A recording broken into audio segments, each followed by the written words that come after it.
விஜய் மதுரையிலேருந்து வீட்டுக்கு போயிட்டுருக்கும்போது, தாத்தா வந்து ஃபோன் பண்ணிட்டு, "என்னப்பா விஜய், அந்த வெண்ணிலாவோட விஷயம் நல்ல விஷயமா நடந்ததா? இல்ல என்னாச்சு?" அப்படின்னு சொல்லிட்டு கேட்டுட்டுருக்கும்போது, விஜய் இருந்துகிட்டு, "எல்லாமே சந்தோஷமான விஷயம் தான் தாத்தா.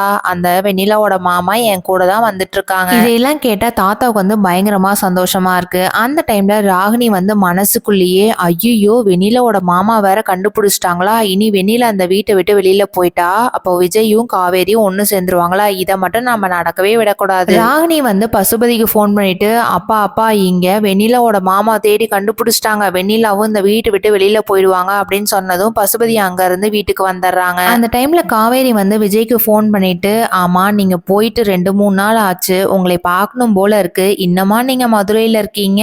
என்கிட்ட சொல்லாமே போயிட்டீங்க." "காவேரி காவேரி, எல்லாமே சந்தோஷமான விஷயம் தான் காவேரி. அந்த வெண்ணிலாவோட மாமாவையும் தேடி கண்டுபிடிச்சிட்டேன். தோ வீட்டுக்கு கூட்டிட்டு போயிருக்கேன். வெண்ணிலாவை அவங்களோடவே அனுப்பி வச்சிருவேன். நீயும் எங்க வீட்டுக்கே வந்துருவ. ரொம்பவே சந்தோஷமான விஷயம் தானே உனக்கு. நீ நினைச்ச மாதிரியே நடந்து போச்சு பாத்தியா?" இதை கேட்டதும் காவேரிக்கு வந்து சந்தோஷம் தாங்கல. நம்ம எப்ப விஜய் வீட்டுக்கே போறோமோ அப்ப நான் பிரெக்னெண்டா இருக்கிறத கண்டிப்பா விஜய் கிட்ட சொல்லலாம். அது வரைக்கும் நம்ம சொல்லாமே இருந்துக்கலாம் அப்படின்ற மாதிரி நினைக்கிறாங்க. பசுபதி வந்து வெண்ணிலாவோட மாமாவை பார்த்து பேசுறாங்க. இந்த மாதிரி வெண்ணிலாவை நீங்க கூட்டிட்டு போயிட்டீங்க அப்படின்னா வெண்ணிலாவோட வாழ்க்கை அவ்வளவுதான். வெண்ணிலாவோட வாழ்க்கை வந்து நல்லா இருக்கணும் அப்படின்னு நினைச்சீங்கன்னா அந்த விஜயோடவே நீங்க கல்யாணம் பண்ணி வைக்கணும் அப்படின்ற மாதிரி சொல்றாங்க. வெண்ணிலாவோட மாமா வெண்ணிலாவை அந்த வீட்டை விட்டு கூட்டிட்டு போனா நல்லா இருக்கும்னு நினைக்கிறவங்க அந்த வீடியோக்கு மறக்காம ஒரு லைக் போட்டுக்கோங்க. தேங்க்யூ.